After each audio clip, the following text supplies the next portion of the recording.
В республике завершается самая важная кампания лета – сенокос. Годовой план совхоза «Новый» Мирнинского района – 2500 тонн сена и более 1500 тонн силоса.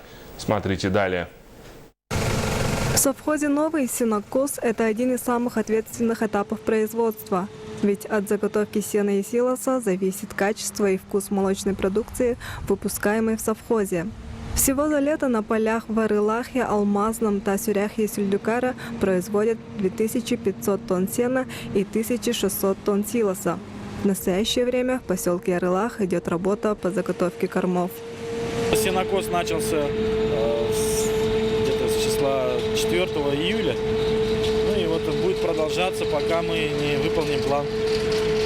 Это где-то до середины сентября. Если погода позволит, то, конечно, до конца сентября. В этом году на сенокосе работает около 100 человек. Активно применяют механизированную технику. Например, новый комбайн КСК-600 специально для уборки сена. По словам работников, машина надежная и заметно облегчает работу. 21 век, все кнопка, автомат, кондиционер. Включили, вот комфортнее стало, намного легче так, со старыми в сравнении.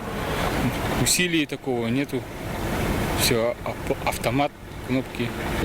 В этом году работники вышли на сенокос в начале июля. К настоящему времени уже заготовили 1000 тонн силоса и более 500 тонн сена. Если в прошлом году план был выполнен на 96%, то этим летом работники постараются собрать весь необходимый объем зеленых кормов.